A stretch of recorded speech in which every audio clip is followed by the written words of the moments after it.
Hi, I'm Will Buckley. My favourite Brighton moment was the first game of the season when I came on as substitute and scored the winning goal in the 98th minute. That was my favourite Brighton moment, and this is late kick-off.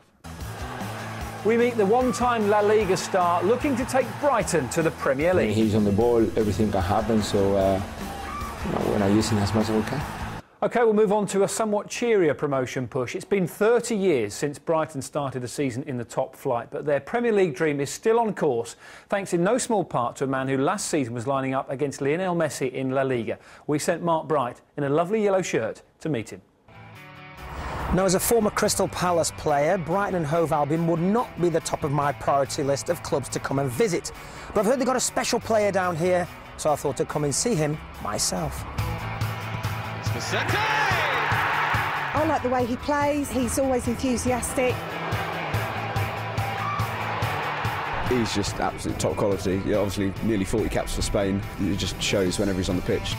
As a Brighton player, he's amazing. He's taken no time to adapt to the English game, even if he is still learning the lingo. Handy then when one of your teammates is also your translator.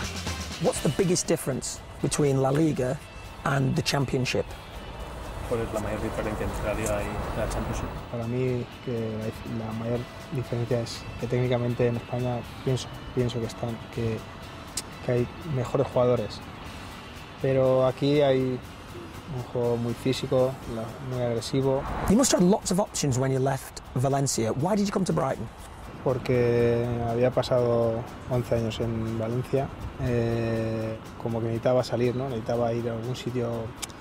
Mi primera opción, yo quería ir a Inglaterra, jugar en Inglaterra, y Poyet me llamó y me dijo que había un proyecto importante, y a pesar de que tenía dos o tres equipos en España y fuera de España también tenía otras opciones, pero decidí esta opción. He makes this team stronger when we attacking. He makes this team different because when he's on the ball, everything can happen. So we're not using as much as we can. Do you both think the team's good enough to get promotion? We are now 4th, 5th, 5th position. We are ready for at least try to fight for get the promotion. En teoría somos un equipo recién ascendido a Segunda A, bueno, a Championship, y hay equipos en teoría que tienen mayor presupuesto, en teoría mejores jugadores, pero el equipo está dando la cara, tiene muchas opciones de jugar el playoff, lo está haciendo bien, y si quedamos entre los 6 primeros, pues vamos a tener opciones de poder jugar el playoff y por qué no, de ascender. Will getting promotion help keep you here? No lo sé, yo hasta ahora estoy bien aquí, la verdad que me he encontrado compañeros fenomenal, muy contento con el trato que he tenido con los compañeros y la verdad con la afición también muy bien. Y bueno, quedan todavía 7 partidos y ya veremos de aquí a final de temporada, ¿no? Todavía no sé lo que va a pasar. The situation is that, sometimes you need to realize that the player as well need to make a decision when you see the things that he's capable of doing. You should expect him to be playing at a higher level. So we're going to try to see what happens, make sure that he's still fit and play as many games as possible from now to the end of the season.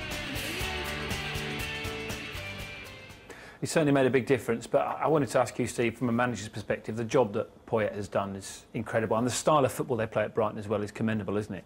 Yeah, he's a football purist. I've been fortunate. I've been able to sit with Gus at matches and have a chat with him at reserve games and such like, and he's got a way that he wants his team to play, and the players they sign, such as the young man we've just featured, he wants them to play in a style that gets the ball down and play, and incredible what he's done down there. And Mark, Vicente had an impact at the weekend, maybe not one of his better games, but he had a chance in a 1-1 draw with Middlesbrough. As we see the goals here, I mean, it's incredible that Brighton have got someone of his quality playing for them, isn't it? Yeah, and I think that's what happens when you get a manager of the playing pedigree that Gus had. He can attract these players, he speaks the lingo, as you say, so...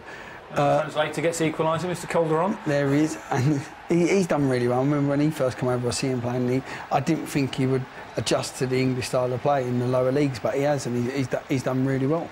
So Brighton are doing well. Your team, Crawley, have got a bit of promotion push on as well. It's interesting that how sort of South Coast football has switched around in the last few years from being in the doldrums to being on the up. Yeah, it's fantastic. I think Brighton started it, didn't they? Dan, they were at the 15, going nowhere, and in steps the chairman, Mr Bloom, and invests the money. Picks the right manager, obviously, in Gus, because you have to spend it right. And I think they're heading to the Premier League. I think if it's not now, it'll be certainly in the next couple of seasons. And in West Sussex, Bruce Winfield started the Crawley project, if you like, with the Carter family clearing the debts. And that investment, we'd like to think, has been well spent. Okay.